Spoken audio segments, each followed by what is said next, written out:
Year after year, the World Schools Debating Championship gathers the best debaters from around the globe. This year's pandemic made that impossible, so we took it online.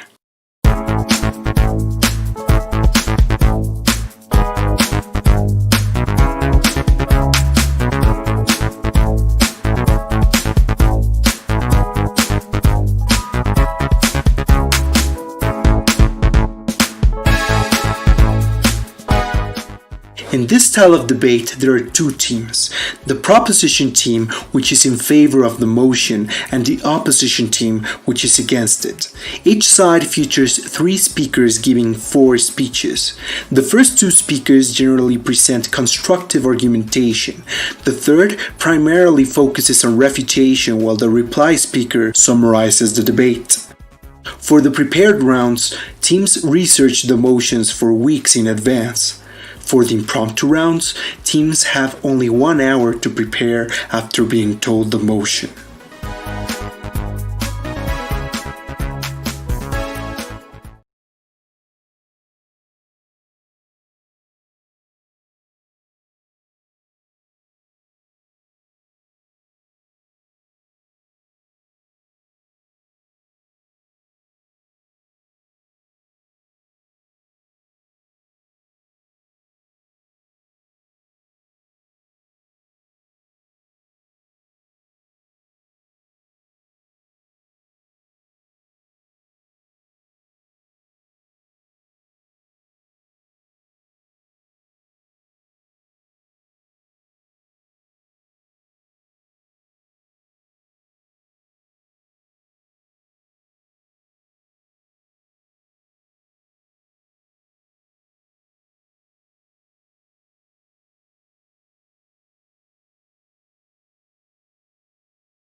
Once again, welcome everyone to the partial double octos of the online WSDC. First of all, congrats to both teams for making it this far. Congratulations as well to the judges. And so just to keep it as brief as possible, my name is Luca and I will be chairing this round today. I have no preference regarding gender pronouns. I would first of all like to invite the panelists to introduce themselves, and then after the panelists, the teams as well. I would also like to ask the teams to write their speaking order in the chat, since we will be filling out ballots, so we can put your names into the application. Okay, so I would first of all like to invite the panel to introduce themselves.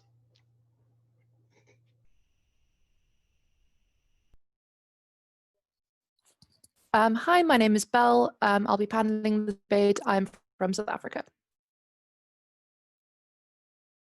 Hello, my name is Roberto. I'm from Mexico, and I will be paneling the debate. And I use he, him. Hi, I'm Robbie. I'm an IA from Scotland, and I'm really excited for the debate. Hi everyone, my name is Imkeen. I'm an IA from Pakistan. My pronouns are she, they, and I wish everyone the best of luck. Thanks. Can we have the proposition introducing themselves and just writing down their speaking order in the chat? Thanks. Hi, okay, let me just copy paste it from the chat. Okay. Okay. Perfect. Hi, I'm Dimitra, speaking first and fourth. I am Panayi, speaking second. And I'm Marilena, speaking third. Thank you. And the opposition? Hi, I'm Matthew, and I'm first opposition. Hello, I'm Gareth, and I'll be doing second and reply. Hi, I'm Bharath, and I'll be doing third opposition. Okay, thanks to everyone. And I would now like to invite the first speaker of the proposition to begin this debate. Hear, hear.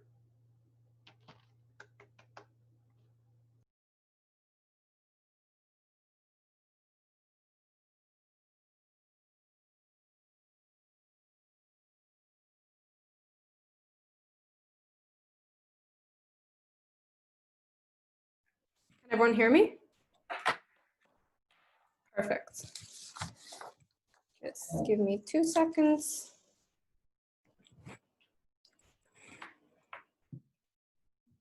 Okay.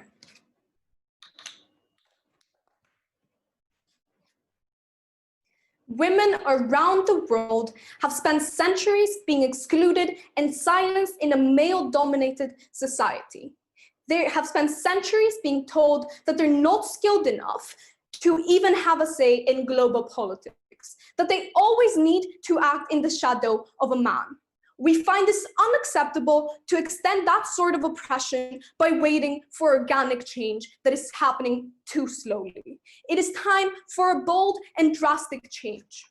3 things from Team Grecee today. First of all, where we change public perceptions about women. Secondly, where we get more women in politics overall. And in the second speech, you'll hear about international policy changes. But before we do that, first let's take a look at the definition. So by large international institutions, we basically mean like institutions such as the UN, the World Bank, basically when they decide on like international policies and their institutions made to be doing that. When we're talking about only accepting female delegates, this means that anytime a country sends a delegate to represent them in those countries, international institutions will only be accepting the female delegates. Now, moving on to my constructive case. So the first argument about how we improve public perception of women overall. The metric of this argument is essentially us getting less bias and not treating women like objects. So first, let's take a look at what happens in the status quo. 2 main things. First of all, we think that there's quite a bit of bias against them, whether that is explicit or implicit. So this ranges from not allowing women to make their own major decisions and then having to rely on their male relatives. Before I move on to like further, if that's a clarification, go. If there's already such a lot of bias in society against women, why would the public believe that this woman has been legitimately appointed for her capability in the Foreign Service? first of all, that wasn't a clarification. Secondly, okay, sorry, essentially what you said, if there's so much bias, why aren't women being recognized? From what I understood, like there's bias, they exist. So like I'm gonna be moving on to that in a second. Sorry, okay. So this ranges from Saudi Arabia, women not being able to make their own decisions and having to rely on their male relatives and husbands. This also looks like in the US, men feeling comfortable speaking over women in meetings, or even like calling AOC like quite offensive names and calling Lagarde bossy. The second thing that happens in the status quo is that many women often end up being tokenized when they like, even when they exist there, or that they end up like being compared to men. But why is this problematic? Two main reasons. First of all, we think that this trickles down to the rest of society and to women's everyday experiences. So what this looks like is them being treated like objects and being catcalled when they're walking on the street, or them being scared of walking at night because they're scared that someone will attack them, right? The second reason why this is problematic is because it disempowers women and makes them more submissive in the workplace and in their everyday life, creating this cycle. What's the same under both sides is that this prejudice and bias is still there. But what changes under our side is that 100% of your international organization delegates are women. This means two main things. First of all, this means that you have to recognize their capacity, because you give them this huge responsibility, and because the country has an incentive to make them be good delegates, right? They have an incentive to be getting the best ones and to have them succeed within those international organizations. This also means that they're not being tokenized because they can't be tokenized because it's 100% of them there. On the comparative with quotas, we think that there will be inherently compared or even ignored because you can focus on the male and the people that matches your stereotypes and your biases. It's far easier to be doing that. The second thing that changes is that many times in the status quo, you don't really know who your delegates are.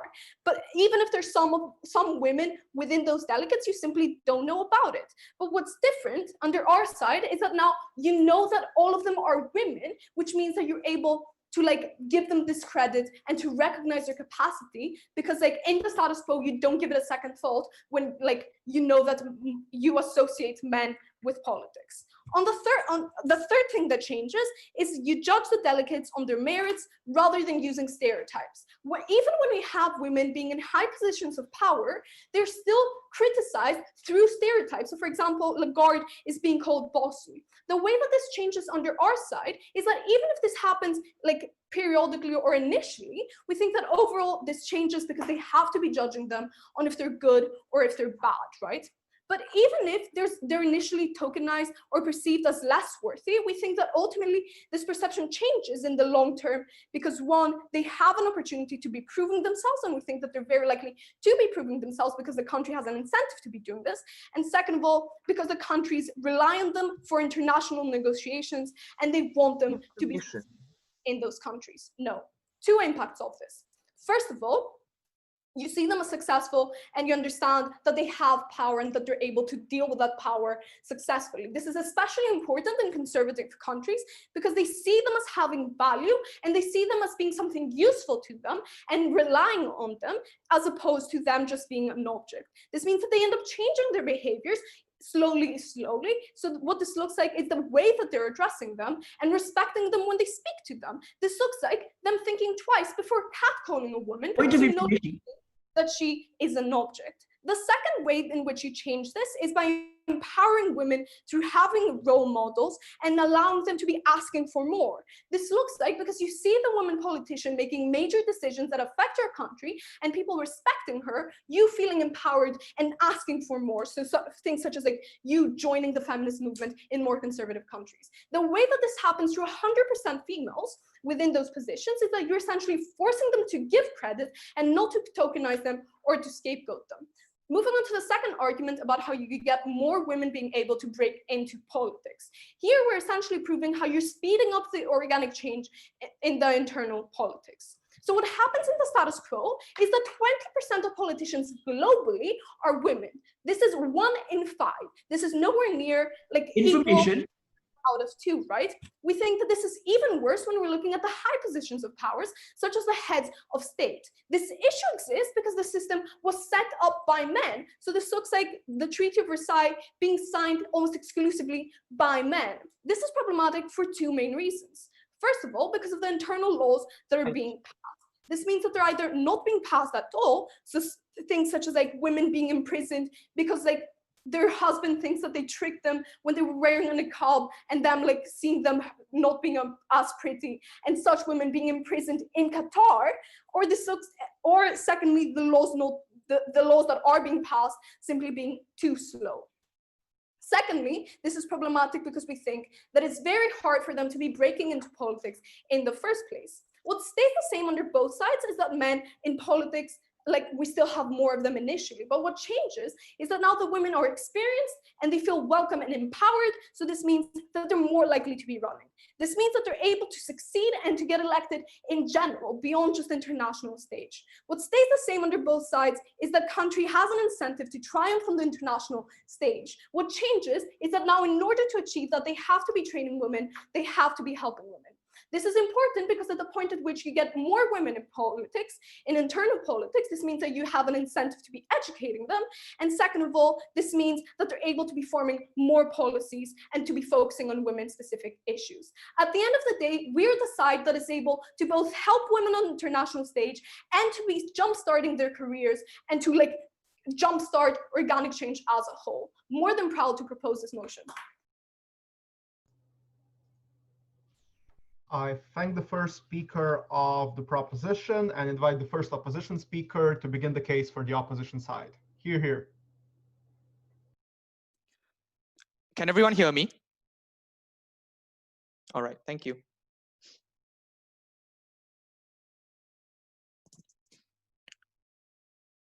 The irony isn't lost on us when, as an all-male team, we are arguing that we are better for women's rights.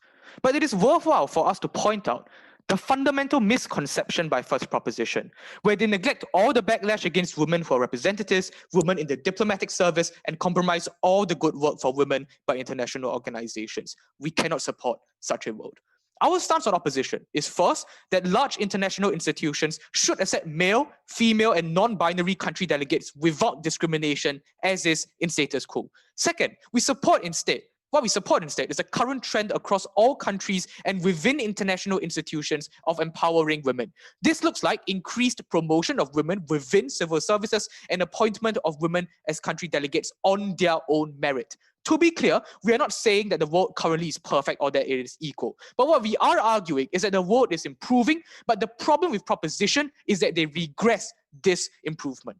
Third, the burden of proposition is thus not just to prove that their policy benefits women, but they need to be comparative, to prove that their benefits will outweigh the significant harms to empower women, which I will prove in my case. My first argument is on regressing the right for women's rights. My second argument is on harming important work of international institutions. And my second speaker will argue that proposition creates a toxic environment that hurts opportunities for women throughout the diplomatic service. But before that, responses. Prop 1's first argument is on changing public perceptions about women. And I want to start by saying that this entire argument is a huge overclaim, because they start this argument by raising problems like women being catcalled on the street or feeling unsafe when walking out alone at night. And we admit that these are problems, but they cannot win this debate by only talking about the problems, because both sides agree to that. Proposition needs to prove a unique mechanism as to how having more all UN delegates as female will change all of these problems on the ground. They don't draw any links as to how having UN delegates prevents all this. In fact, this is not true, because in the vast majority of cases, delegates actually have no power over policy. They're expected to vote in line with their nation's objectives and act merely as a mouthpiece and regurgitate the state's official line. This means that women delegates have no power to further women-based policies on their own accord, such as making it safer for women to walk alone out at night on the street. This also proves why states have no incentive to train up capable women as delegates, because the job of a delegate is literally just to recite a line that the state has written for them on international issues. Then they have a lot of one-liner assertions in this argument. They have a few mechanisms like, oh, now women cannot be viewed as tokenized because it is 100% women as delegates. But this is not true. You can have all the women who are seen by the public as tokenistic appointments because they are incapable and not trained up by the state. There's no reason as to why just because all are women, they cannot all be seen as tokenized. Then they also assert that they will now be judged on merit. But I don't think so, because given that the tokenism will still exist, people will not be able to see them as legitimate, given that they weren't there out of their own merit. The second argument on getting women into politics, I want to flip this argument. The opposite is true. Because now, when women are brought into even more scrutiny, when they're humiliated by the media and the public because they did not become a delegate of their own merit, but were imposed and installed by propositions policy, that is when they're going to be disheartened and deterred away from politics, because their achievements are not recognized, their contributions are not viewed legitimately, because everyone thinks that they're just a token candidate installed by propositions policy. So at the end of my rebuttals, I want to point out that proposition doesn't solve all the harms that they claim, and they do not improve the lives of women in politics. Moving on to our constructive. First argument on regressing the fight for women's rights. So thank you. And this argument will continue to clash with their first argument about changing perceptions. The thesis of this argument is that proposition does not change perceptions. In fact, they send the feminist movement back years in terms of progress. Premise: accepting female country delegates as an affirmative action policy is highly likely to be seen as tokenistic and viewed negatively by the general public. First, because of reasons that I've explained earlier, but also because it is an immense overreach and highly intrusive on individuals' nations' own sovereign right to choose delegates. This is what the majority of the public will see it as.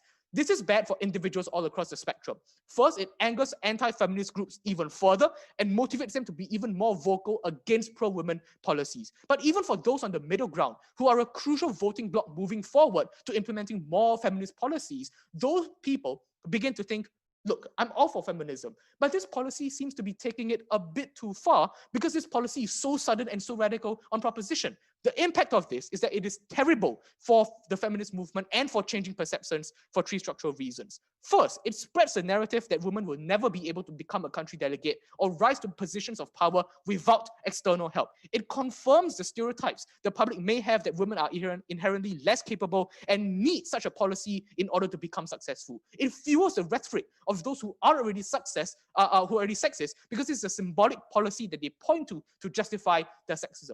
This is especially so given the context of media organizations that are more than happy to criticize the achievements of women in positions of power and question their legitimacy.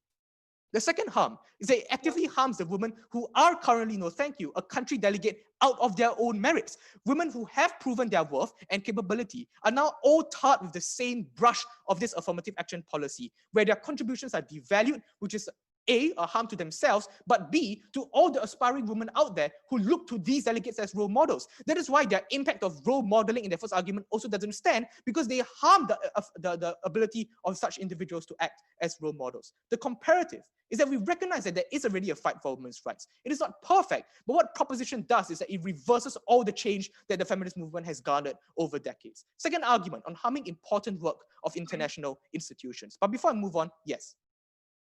So your entire case is reliant that people within society will be humiliating the delegates on which they rely to represent them on the international stage that make international policies. Thank you.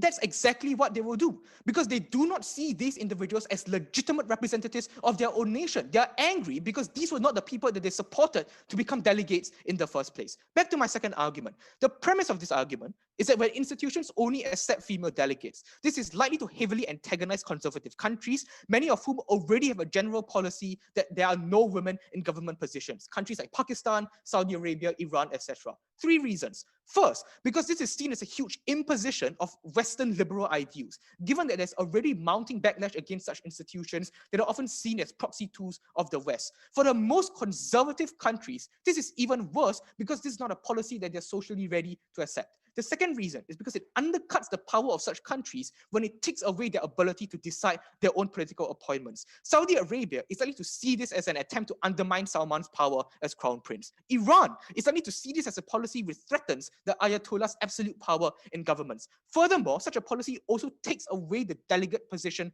from other individuals that the government may see as more deserving. The impact of these reasons is that they are likely to either disregard all institutional rulings, or such countries will just leave the organization conversation altogether because they don't want to be seen as yielding to something that they don't even agree with.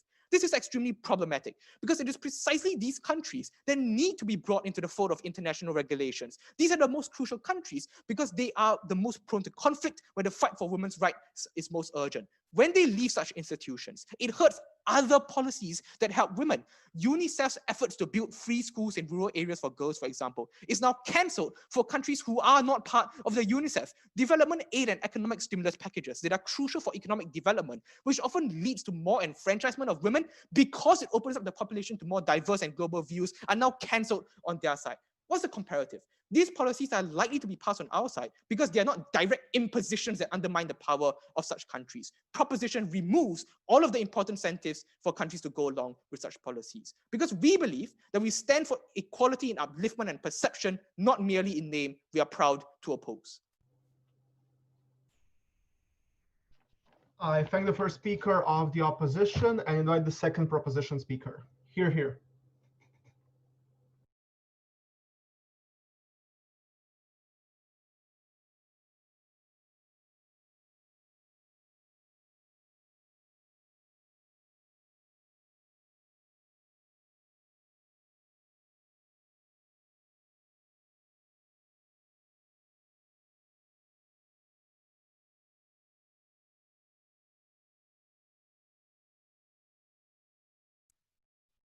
Can everybody hear me? Okay, great, thank you.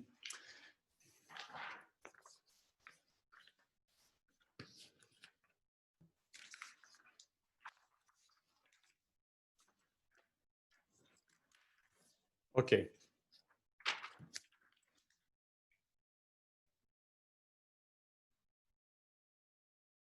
Side op has basically claimed in this debate that no change is possible because any change in the state that they have deemed that we should care about, like Saudi Arabia, like Iran, like conservative states all around the world, would never accept that change. We say to you, exactly because of that, we need this motion to enforce that change to happen because the trend that already exists in the status quo won't allow it.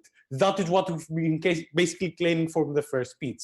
Everything that the first op speaker has said is the problem with the status quo, and therefore this is the motion that solves that. In my speech, I'll be telling you how we change international policy, but before I move on to that, let me rebut the main things put up by side or pro-op, right? So on a public perception point, they basically never really responded to the mechanisms. They have just done a counter assertion that that would never happen because the public already hates women in those countries, so they would continue to hate them, right? So let's look at what they've said basically. So firstly, secondly on the counter assertion, basically they cannot tokenize women, and if only women exist, right? So basically their logic is they would tokenize women anyway. To that point, we say to you, you cannot say women are inferior if you don't compare them to something else, which that something else in the UN or in the World Bank won't exist, exactly because it is going to be only women. Point of information. No, thank you. Secondly, they basically claim that the media will go against them and will say slurs there because they did not deserve this position in the first place. Two things under that. One, those delegates still go there with their own merit, right? Like Saudi Arabia won't just pick and choose 5 females, send them to the UN. What is going to happen is more likely to gonna have a competitive mechanism in order to get the best delegates. The government itself sees that they went there for their merit, right? So the whole thing about them not going there with their merit and the society viewing them as such doesn't exist. Secondly, even if they did exist, the media want to protect the state, right? So the media wouldn't go outright and say that our delegation sucks because they went there because they did not merit it. They would say that their delegation is great exactly because they want to prove that their delegation Point of information. so they can have a greater standing in the international community. They have been unrealistic with their portrayal of the media. Now, secondly, on their argumentation, right? So they basically claim that we regress the feminist movement and feminist rights because now multiple groups are going to be backtracking and view this as a radical policy. We say to you, that female groups are likely not going to be finding this as something crazy and regressive, exactly because we're fighting for in common ground with them in order to preserve their rights. We say that the middle ground, that they say that we view this as something radical, yes, potentially in the status quo, no, thank you. They will find us radical, but they have completely ignored the long-term benefits of this, right? So to the point that the middle ground is actually starting progressively to view this as a reality in their everyday world. Yes, maybe in the short term they will have some backlash, but later on they will view it as something positive, so they will continue with it, right? Now they basically say that. Point of information. And thirdly, on that point, they basically misinterpret what conservatives in those countries look like, right? Because we say that yes, those conservatives are bigoted usually, and they are sexist, but they have something else in common. They're really patriotic. What does that mean? Because they're really patriotic, they will have to put their sexism aside to actually say that the state is great and that the US or the UK or France or whatever is pulling the best delegation they have in order to have that patriotism, in order to say that our state is doing something good. Basically, they haven't given us the incentive structures, or why would they do that in the first place, right? Now, the second point, they basically say that we antagonize countries like Saudi Arabia, Iran, etc., for three main reasons, right? So the first reason is that it is even worse. It is even worse than the status quo, therefore they won't accept it. Basically, they have the part of. Basically, yes, maybe the majority of the population in that country doesn't really believe in female rights and does the exact opposite. But we say to you that the elite in like countries like Saudi Arabia and Iran usually doesn't really care about that stuff, right? This is why the crown prince of Saudi Arabia allowed women to drive, exactly because they don't see them as a threat. They actually see them as something they can gain money out of, right? Secondly, the whole thing about the attempt to minimize power to the government. Basically, we say to you that they have asserted that power of the international community harmed the government. There are parallel structures to that government. This means that even if the international community has different source of power from the government, it doesn't threaten the power of the crown prince. No reason to go against them. So we don't get their second point anyway. So before I move on, yes. The role of delegates in international institutions is merely to repeat the state line rather than implement policies themselves. How will your side get any change on the ground for women if these delegates do not have any power whatsoever? These delegates do have power, but they have a parallel power to the state. And we are going to explain to you right now in this argument, right? So how does international policy change? So in the first speech, we say to you why countries will change domestically and like we'll have incentives to push for better education, right? So in this speech, we're going to talk to you about the international policy specifically. So what power do international organizations have? They don't have direct control over countries for the most part, right? They usually have soft power. This looks like setting guidelines, setting goals, trends, or even financial policy. No, thank you. So this looks like setting environmental policy trends, like the cap of carbon dioxide in the atmosphere that we should reach and when we should do that, right? So what happens in the status quo? These organizations are male-dominated, like to a huge part. So how does that affect policy? Usually people vote on things that are based from their perspective. Identity and previous experiences play a huge role. A man not having the experience of being called inferior or facing systemic sexism is much more likely to overlook problems. This is why most men don't even know what menopause is, right? So they still care about them, but way less than females. This also plays a role with how they debate these issues and how they present them, right? So they are much more likely to be passive with their tone, exactly because they haven't experienced them, and with a tone of voice, right? And they debate them in much more abstract languages. No, thank you. This looks like debating women owning land in a much more financial and bureaucratic sense, not touching about the direct problem that is females not being able to inherit land, right? So this changes policy trends because the problem seems not as severe as it actually is. What's problematic? The policy preserves a patriarchal society. Under OP, you get less guidelines and trends targeted for women's issues, and the ones that you do get are more likely to be watered down in a more bureaucratic, we need to financial problem, and look at the financial problem of the side, right? So what is under OP, right? Delegates are still influenced by their experiences and identity. So as a female representative from Congo, they are female representative from Congo is much more likely to care about female gender mutilation and females owning land. So the rhetoric also changes and the problems and how they view them. Now they still represent the country, but the rhetoric and the tone of their solution changes, right? So they might still be against those laws, but they have to. But the rhetoric is much more to the point. This is important because you get more targeted solutions and more trends, like setting loans, like loans from the World Bank, having conditions for better female rights in those countries. So for all of the above reasons, we beg you to propose to change the patriarchal system and allow for women worldwide to gain the rights. Thank you. I thank the second speaker of the proposition and invite the second opposition speaker. Hear, hear.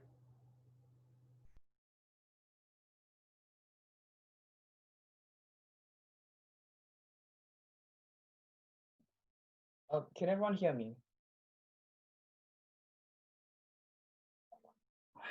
Right.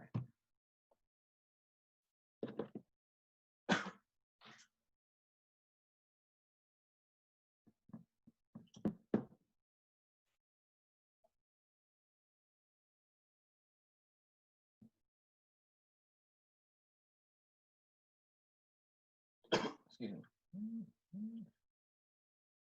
At this point, the main claim of proposition is that by ensuring that every delegate in the UN is a woman, they will be able to make change. If we can take down this claim, their case falls, especially considering the massive harms that Matthew brings to you in his first speech toward the perception of women and towards the inclusion of countries who most need the introduction of women's rights and such programs that the UN spearheads. I'm going to ask two questions. First, how will this policy be seen? Second, on the relationship between the UN and its nations. It's worth noting that I will spend a lot less time on the second contention because there was only one real line of response to Matthew's second argument about how this will cause a pullout on the involvement of the UN. So first question, how will individuals see this policy? Now, the main claim that we get coming from side proposition is this overclaim about the importance of the position of UN delegates. Now, we are not saying that this position isn't important. Obviously, this position comes with skills. But it's worth noting that this position does not have the capacity to make change that side proposition would like it to claim. Because once policy and delegates get to the UN, most delegates, for structural reasons, probably have already pre-scripted responses, policies, and goals. It's unlikely that female delegates have a lot of control over how they present their nation's policy. It's also therefore worth noting that this argument that they run about how the media has an incentive to portray these individuals as the best delegation makes little sense for two reasons. One, in many countries, the government doesn't control the media. And second, in many countries, not everyone loves their government. Like in the United States, the United Nations is the nexus of two things that conservatives hate: internationalism and feminism. I find it hard to believe that there is as much power in this situation as they claim. So why is this claim important? Because it reduces this debate to a question of perception. How will these women then be perceived, and how does that impact the fight for women's rights? Our claim is that the vast majority of individuals will see this as a tokenistic policy. What was their response? They said this is not going to be tokenistic because all of them are women. This makes no sense because people can just say that every delegate who's in the United Nations is tokenized specifically because of the fact that they are a woman. We talked to you about the backlash from men who feel insecure, media who love to put powerful women in their place to focus on the very things that embarrass them. And this doesn't actually matter if these women are capable or not. We on side opposition have every faith that these women will be the most capable delegates possible. But it's about the perception. It's about how people see it. It's how the public chooses to amplify every single mistake rather than every single plus point. It's about how the public says that these women were only there because of affirmative action. It's because of this reason that it regresses the change, because role models are based on the idea that the person was there based on their own merit. But that doesn't happen at the point in which people think that the reason why these women are put on this pedestal is entirely because of their gender. The second thing I like to point out is that this builds a toxic narrative with women's rights. Do you guys recognize what the language of side proposition is saying? Is that in many cases, only women can genuinely fight for women's rights. This is important because it just isn't true. This undermines every single movement that we've been trying to do, he for she, the idea that men too can fight for the rights of women. And I think this also then takes down their second speaker argument for two reasons. One, because the impacts that these women have aren't large, but second, it actually regresses the fight for change. The main question that they're going to ask us in this speech then is, well, what is your alternative? And it's quite clear that Matthew was rather nuanced about this. He didn't say that everyone in the status quo hates women. What he said was that there are lots of people who think that equality and feminism look for good goals. But the massive public outcry is when they think that this policy goes too far. And this has two impacts on the fight for women's rights. One, many individuals will think that the job is done. So if they want to talk about minutiae or the things that women face on a day-to-day basis that make them feel a little less inside, we think that they don't get the political capital to solve this. Two, it also means that they're unlikely to get any form of change because people think that this is a step too far and they don't think these delegates got there in a credible manner. So if their only claim left is on perception, that claim is dead in the water. Before I move on, I'll take this point of information. So you're essentially saying that these women will face this huge backlash for the choices and the goals that their country has set out. How can these two be consistent with each other? No, what we're saying is that every slip that a woman makes, maybe a mistake in a speech, every time a gaffe happens that isn't necessarily her fault, the media will amplify that. Second question, on the relationship between the United Nations and important nations. The main attempt to counter Matthew's very complex argument was, oh, but doesn't Mohammed bin Salman have an incentive because the elites in these nations are actually quite ambivalent to feminism? Maybe that's true, because neither of us in this room have mind readers to figure out what Salman actually thinks. But what we can know is that this is an important symbolic policy for two reasons. One, because this is an issue that is close to the hearts of many people. And second, it is the interaction between many strong men and the world. Now, the reason why many United Nations and such nations are willing to accept UN aid to improve the status of women is because there is high benefit in terms of your economy if you can unlock half your workforce and let foreign investors in. That's why Salman allowed women to drive. But there is no real benefit to this policy economically, but a rather large cost in terms of their legitimacy. And that's when these nations shut off. So their response to Matthew's argument doesn't claim this is a massive impact that they drop out. I'm now going to move on to my team's third and final argument about why this undermines the holistic development of women within the civil service. This argument takes side proposition at their best. I'm going to explain to you why they actually worsen the ability for women to advance within the foreign service in an effective manner. This is the case for three reasons. One, because in many instances, this creates a cap for which women can enter into the civil service. And I want you to point out that in many countries that we would consider not as bad for women's rights, there still is a rather large old boys club in the civil service. This is the perfect excuse for them to deflect the pressure that they are currently facing in terms of pressure to hire the best person or to have more diversity by saying, look, we are hiring these women to a rather prominent position, but not necessarily making them go any further. And the problem with this is that in many instances, they don't go further because notions of capability are often subjective, especially when in these cases, the people who make these decisions are your bosses. So we think that there might be more women going to the UN, but we think that there are going to be a lot less women, for example, being made ambassadors to high-profile countries or being sent to allied nations or, making policy at the highest levels of the foreign service because they can relieve this pressure with this policy. Second, we think that even on the ground, you actually get less on the whole holistic opportunities for women. Because what happens when people start out within the civil service is that many individuals who are their bosses choose to prioritize men. And the reason for this is their bias. They will say, well, the women already have a guaranteed position in the United Nations front. Why don't I give more opportunities to the men who are likely to less get opportunities? And what this means is maybe they get 10 more women in the civil service going to the United Nations part of the foreign service. But every other aspect is going to be starved and women are still going to get less opportunities. The third impact is how this creates a toxic culture within the civil service. This is really simple. Jealous men are likely to lash out, and this means less women are likely to join. It's about the snide comments that people make every time you get a promotion. It's what your boss says every time you get a review. Because these women are competing for positions, we think this creates a toxic culture that makes less women willing to join the civil service. Side opposition stands for equality and upliftment in perception, not merely in name. We're proud to oppose. I thank the second speaker of the opposition and invite the third proposition speaker. Hear, hear.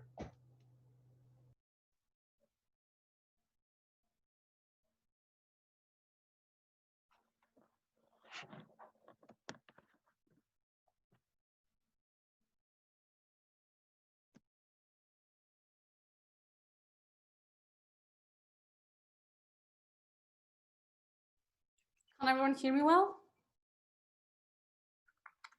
Okay.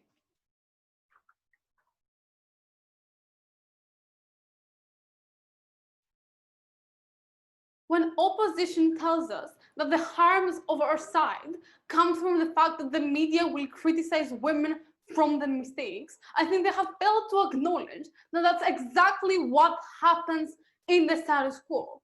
What changes on our side is that even in the cases where a woman is criticized for a slight mistake she made in her speech, she is necessarily criticized not because she's a woman, but because she's per se a worse politician, right? A less capable representative individually. They cannot criticize them solely on the basis of their gender because everybody else in that room has the same gender. This is exactly the comparison that we are taking away. And also, they have failed to understand that this whole thing of the media criticizing women also works the other way around, that every accomplishment that happens in the international organizations, that every good thing that a country appreciates their delegates for doing, necessarily has to be attributed to a woman. This is the source of all the benefits that we are getting, and this is what they have failed to understand. Three main clashes. First, on women's rights and feminism. Second, on conservative countries and the impact of international institutions. And thirdly, on opportunities for women in civil services. Let's start with women's rights as a whole. They have told us that pretty much we harm feminism and we promote like anti-women sentiment. So like as an impact that women will never be able to get these positions on their own, and that we harm the specific women that have managed to prove their worth in the status quo. We have 5 responses in this clash. First of all, note how most of their mechanisms are reliant on this immediate reaction, on this immediate change that we are proposing, that will make, for example, the middle ground voters think that this is taking it too far. We tell you that even if this is true, this is very short-termist, because necessarily there's a prerequisite that the person has an acknowledgement and is aware of how the situation previously was in order to have that strong reaction. This means that in the long term, for next generations that are born into a society where it is the norm that women have this sort of representation in international institutions, this sort of immense backlash does not exist.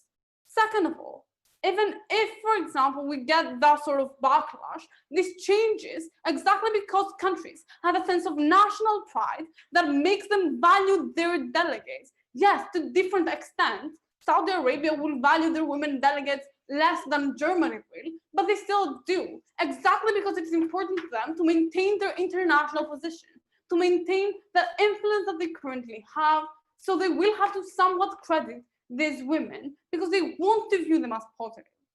Third of all, note that their entire argument on women's rights is entirely focused on an outsider's perspective. They're only talking about people who are not women and how they will react.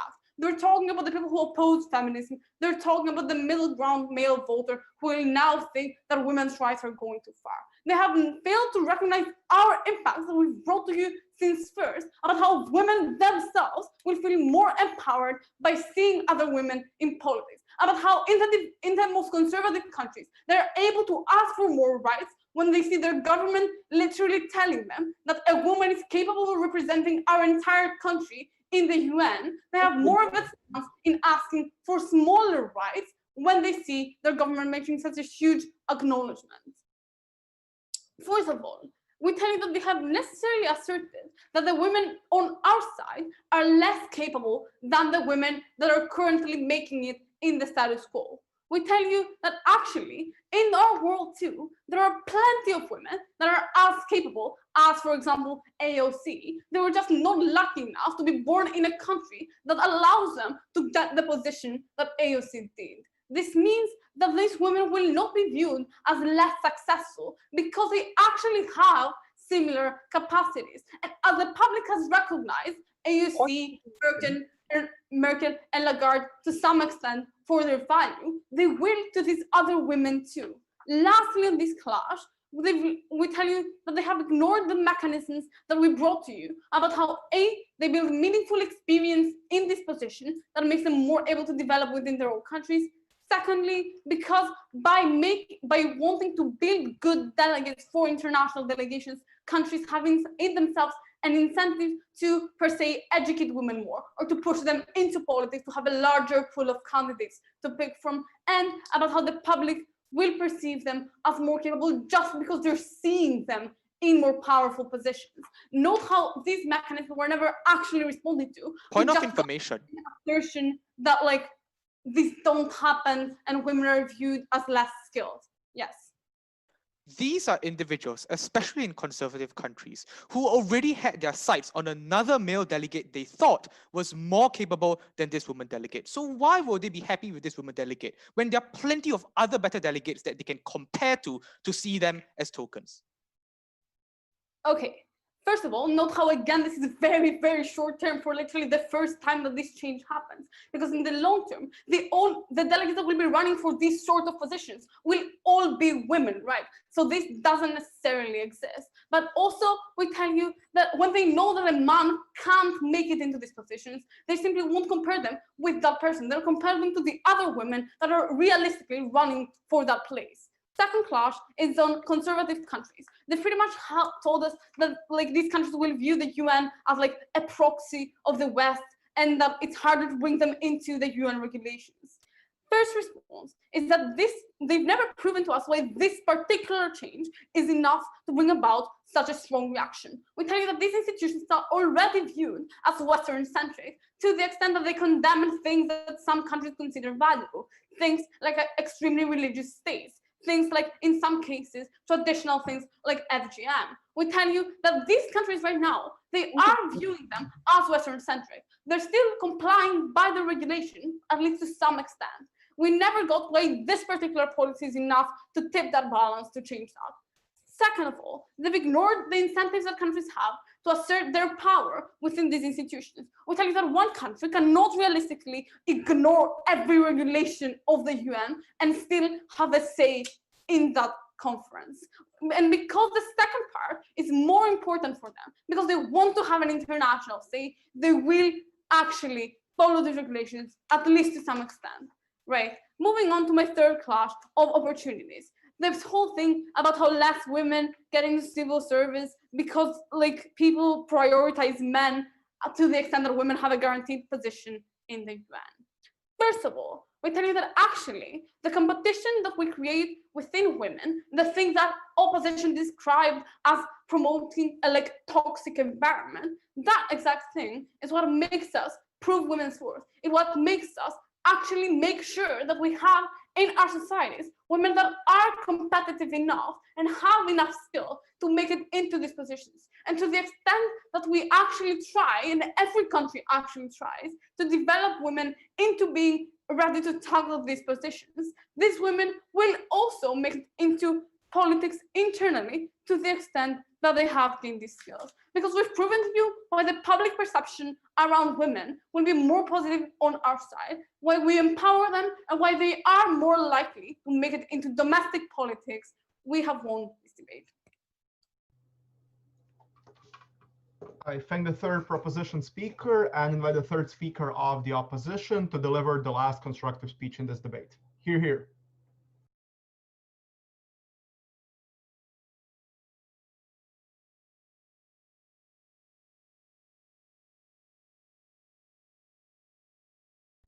Hi, can everyone hear me? Great, thank you.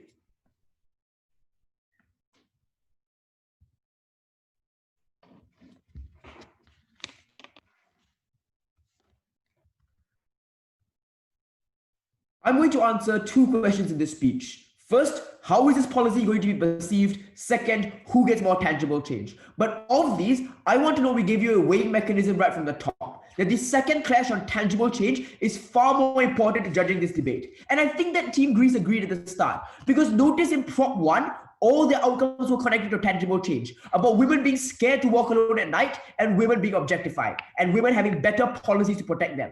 So I think that their side agrees as well, that if we are able to get tangible change to help women's rights, that's more important than any perception in the future. Having said that, let's engage in where they wanted to clash most. How is this policy perceived? We said that these women would face backlash and that they will spread a narrative that women couldn't succeed on their own. They give a bunch of competing claims.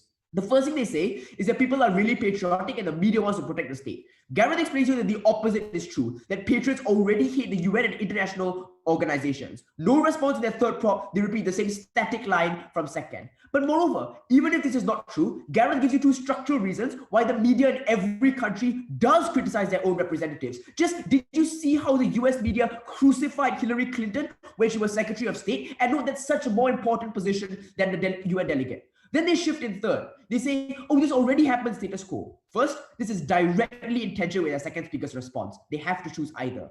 Second, yes, it happens status quo, but at least you take away one form of backlash. No one can say in status quo that she didn't beat a man to become in that position. No one can say in status quo that she is only there because she is a woman. Team proposition give lots of reasons why women are very capable. We completely agree. There's a reason we didn't rebut them, because we completely agree with all of these reasons. What we said in first and second was that yes, they were capable, but the public wouldn't necessarily believe it. We told you that people who have this backlash don't actually care whether the woman is capable or not. They can just use the method of her appointment to trash her. This also responds to the argument on how women feel empowered. We think the opposite is true. No, this argument is pretty new in third speaker, but I'm going to rebut it anyways. The opposite is true. If a woman rises to this position on our side, that's fantastic. She fought against oppressive structures and sexism to get there. But on their side, when only women are allowed to get into the position, it's no longer special at all when a woman gets into this position. So women are less empowered on their side. The shining bright example of AOC is irrelevant here. Do you know why AOC is so powerful? No, thank you. It's because she was voted in. She beat two men to get there, first in the primaries and then in the elections. That's why she's such a powerful role model. You remove the capacity for any of these role models on their side. They then have a response in third proposition that says every good thing a country does is attributed to women. Actually, no, thank you. They just assert this without any proof. Note how Nikki Haley's good deeds are all attributed to the Trump administration's policies. But her failures, her stuttering in her speeches, that's all because she is a woman, she is bad. It is so much worse on their side when you can't have the justification that Nikki Haley is extremely capable because she beat out many men to get this position. So we've proven there will be backlash right now. Team proposition then say, okay, this backlash will disappear in the long run when women are able to prove themselves. The opposite is true. No, thank you. Women can only prove themselves to these individuals if you compare them against men in the same position. The second speaker admits this. On proposition, you let the media set high and unreachable targets to criticize women when they fail. The media can't set these unreasonable standards on our side because then the men will fail them as well. So no, thank you. So we think there still will be backlash in the long run. But even if you ignore all of this, note their benefits are extremely marginal. We told you in first that the case was ridiculous, that the catcalling and objectification was suddenly going to be changed because of UN delegates. I think it's quite telling you never heard this mentioned again after first proposition. Because honestly, currently, no one really cares or knows who the country's UN delegate is. Why isn't this symmetrical? Why doesn't this mitigate our harms as well? Because now, on proposition, the media who are controlled by men can suddenly increase scrutiny and coverage of UN delegates and therefore expose the tokenism. So even if, no thank you, even if you buy their reasons as to why there will be backlash in status quo, it's far less than on their side. What is the impact of all of this? I've taken them at their highest and I've taken out their main pillar about perception. I've proven to you that these women are going to have backlash. Even if they're capable, they won't be perceived as such. Second clash, who gets more tangible change? Team proposition's practical, hold on. Team proposition's practical argument was that more women equals more policies to help women. Before I get into the four responses that we gave down the line, yes. Do you reject any radical change in women's rights, like owning land in Zimbabwe, since it will bring about backlash towards feminism? Right, okay. So if this change was because of a sudden imposition of a policy by international organization, yes, we reject it. But if it was because of a groundswell of support from the people that democratically elected the government, that's fine. So now let's talk about the four responses we had to proposition's practical. I want to know that none of them were responded to. The first thing was that proposition have transplanted their arguments from a generic debate about getting women into politics. We told you that UN delegates don't actually have a lot of power. Just like recall your flow sheet and think about how many times they've said the words UN or World Bank in the solution part of their arguments. I think it's shockingly little. Second, Gareth tells you that you spread the narrative that only women can fight for women's rights, so you alienate what's likely to be a large part of your government. No response. Third, Gareth explains to you that you have less political capital on their side because you think the problem is solved. Again, no response. Fourth and most importantly, we give you a substantive that proposition hurts women in the entire foreign service. And the one-line assertion from the third speaker doesn't cut it because we did give you three structural reasons why this was true. First, you place a cap on women so they can't progress to a higher position beyond UN delegate. Second, men are given better postings at the lower level of the foreign service. And third, you create a toxic culture in the foreign services that disincentivizes women from joining. So what does this mean? We win on their grounds if they're practical. We've proven to you that in terms of getting policies that help women, we are far, far better in the majority of the spectrum. Finally, on the countries that are likely to pull out, what were their responses? The first thing they said, second speaker, was that the elite in Saudi Arabia aren't sexist. Gareth explains that this policy has cost them even if they aren't sexist because it delegitimizes their autonomy. They don't come back to this in third. In fact, they have a new response. They ask, oh, why does this tip the scales and make them leave? This ignores most of the analysis that Matthew gives you because this delegitimizes their governments. They say you want to assert your power. Exactly. How does it look to asserting your power if you let the UN Western liberals dictate who you send from your own government? We think that is going to be extremely unpopular to your people. So this is the reason why I tipped the scales. And note, this isn't new. We said this in first opposition. Why is this argument important and why is it deadly that they never had a coherent response to it? The impact of this is awful, especially towards women's rights. Matthew gives you many examples of what international organizations can do to improve women's rights, like UNICEF building girls' schools in developing countries, like general economic development that helps everyone and therefore increases education levels and is likely to have a better solution towards equal rights. They've been asking for a comparative down the line. This is it. This is our comparative because this is what's happening in status quo, not cosmetic change, but tangible change. I suspect you'll probably ask in reply, why won't there be backlash? We give you a couple of reasons in Matthew. The first is that you aren't having power over your own government. So for example, you aren't outlawing people, you aren't outlawing sending men to school, you're just building schools for girls. Second, on their side, you take away positions from the people they feel who are more deserving. So Mohammed bin Salman's cousin is no longer going to be able to be the UN delegate on their side of the house. Two reasons we gave you in Matthew as to why backlash should be lower for our comparative. Don't let them strawman this in reply. What is the impact of all of this? Even if you ignore the four reasons we gave you why we have more policies to help women, this is an independent solution that is crucial to the countries which need this solution the most. The case of the opposition has been clear. We stand for equality in perception. We stand for equality in upliftment, not just equality in name. We're very proud to oppose. I thank the third opposition speaker and invite the opposition reply. Hear, hear.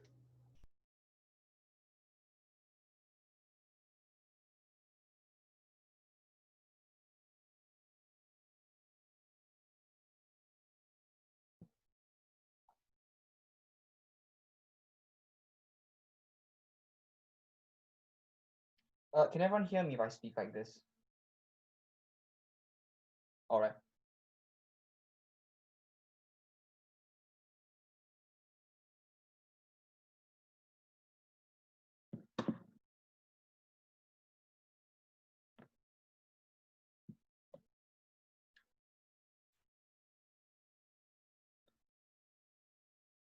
The irony still isn't lost on us that as an all-male team, we are here defending and telling you that women shouldn't all be in the UN. You can practically smell it even though we're all at home.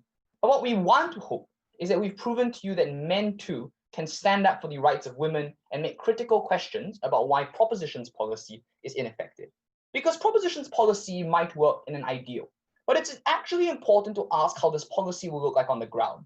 And what we said was that for very little benefit, like Proposition throws the baby out with the bathwater for too much cost to women. Let's talk about the two worlds that emerge at the end of this debate. And I want to show to you why the world of the Proposition delegitimized women in power. Because what we showed to you is that in Proposition's world, the media and politicians and those in power and conservatives will always be out to look out for women who fail. That's true. But at least in Proposition's world, they can credibly claim that the reason why they got that position wasn't because of their capability, but because of their gender. In Proposition's world, they alienate people, and this wasn't just people who are extremely racist or sexist, but individuals who are on the middle ground. People who say, look, I'm all for this equality stuff, but I think feminism has gotten too far. It's for the 70% of women who don't currently identify as feminists. These are the individuals that Proposition chooses to alienate. The only response that they got was, but if they're all women, how can you compare? Obviously, you can compare with other diplomats who don't work at the UN. You can compare this with other politicians. There was no response to any of this. But what we pointed out was even if we took them at their best, there was very little change that a person in the UN could make. Because by the time you get to the UN, you're essentially being a spokesperson for your country's standpoint. That's already been pre-written for you and decided. Maybe you have some leeway in terms of negotiation, but that's at best. So we think propositions will doesn't have many benefits for women. Instead, we need the delegates there, regardless of how capable that we all in this room agree that they will be skewered by politicians, by the media. They don't form good role models because role models only work at the point in which people realize that they're capable. But that doesn't happen. In propositions world, they disincentivize individuals from joining the civil service. They disincentivize the ability for women to holistically develop. We didn't get a response to this argument. In propositions world, they force individuals to pull out or at least reduce their involvement with these international bodies significantly. We got no response down the line on a nuanced claim like this. At the end of this debate, propositions world was clear. They had little to no benefit in terms of tangible advancement to women's rights. But what they did do was regress public perception and prevent women from actually getting positions when they deserved it. Let's now talk to you about the world of the opposition. And let's be very clear about what our comparative is. We are not saying that our comparative is perfect, but we have made great strides in women's rights. What we are saying is an opposition that individuals will no longer have this policy as an excuse to not promote women. That there is a strong push for equality and meritocracy in how civil services choose to develop the foreign service and how they choose to develop their candidates. In opposition's world, we recognize that the UN involvement in things like building schools for girls, or even in terms of female genital mutilation, could still be done. In fact, they were empowered in the world of the opposition because Mohammed bin Salman probably doesn't mind as much when the United Nations comes and helps him develop his nation. That's fine on both sides because even if there's some backlash, he gets a lot of benefit in terms of economic legitimacy. But in propositions world, he gets very little benefit for an extremely large attack on his legitimacy. That's when he doesn't do what they need. So at the end of this debate, it was side opposition that proved to you the following. 1, that these individuals would get better on our side. 2, that the United Nations continues its good work with women in the developing world. And 3, that side propositions policy does nothing to aid in the progress of women. We believe in the equality of upliftment and perception, not in name. We are proud to stand on opposition.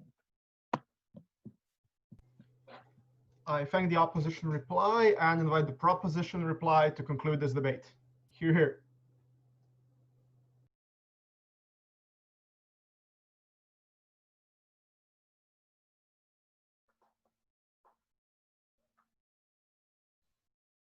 Can everyone hear me? Perfect. Just 1 second.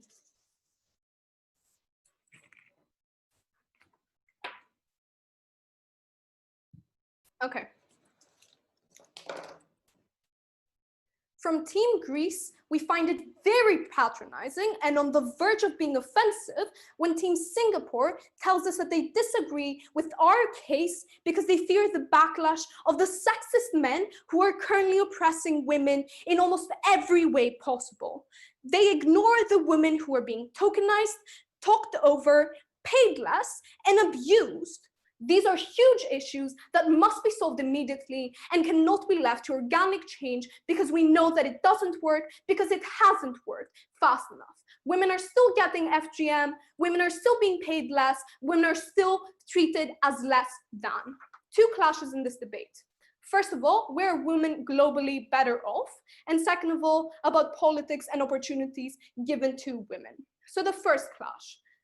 Women delegates will be successful and significantly more successful than they are in the status quo because now the country has an incentive because they now need them to be the most successful possible. They have an incentive to be training them and to have them be like as good of a delegate because they are the ones who are representing their country. They need them. This has 3 offshoot benefits. First of all, women are empowered, which means that they push for change and they don't accept being talked over. They don't become more submissive when they face this type of discrimination. Secondly, the sexist and society as a whole ends up relying on them because now they're forced to acknowledge their achievements and give them the credit for what they're worth. Thirdly, the policy is changed, and you change the policies and the focus on an international stage, because now you take into account women in almost every single aspect, something which is significantly harder to do as a man when you don't even know certain problems and you can't identify with them more, such as, for example, owning land. From OP, we've heard that you get backlash, but notice that backlash is inherent to change, and like this would mean that opposition is okay with no change. This is especially problematic in the more conservative countries, because this change is where it's needed the most and also where they're likely to be facing the most backlash. Then they've told us that the work of the international organizations such as UNICEF is undermined, but notice how this is entirely contradictory with the three mechanisms that they gave us. So like, it's still a Western imposition. It's still seen as like something going against the sovereignty of the country. We don't see why this is any different and why like the UNICEF would be accepted under their side.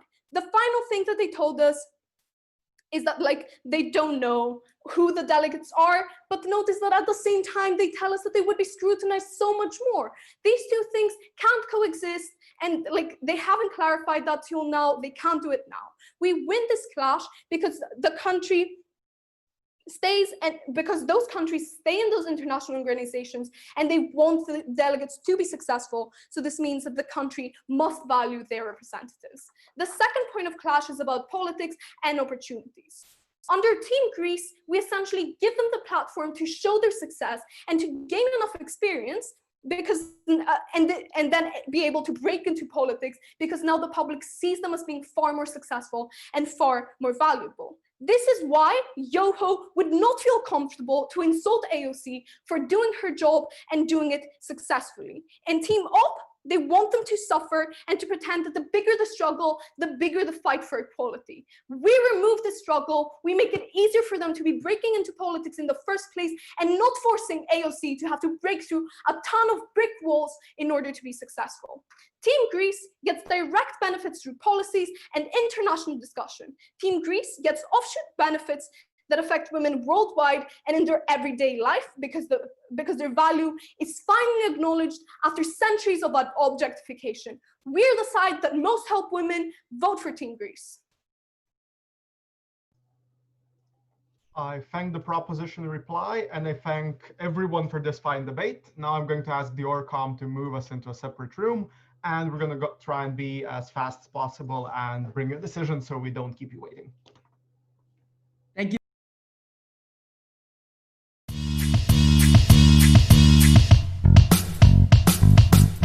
Year after year, the World Schools Debating Championship gathers the best debaters from around the globe. This year's pandemic made that impossible, so we took it online.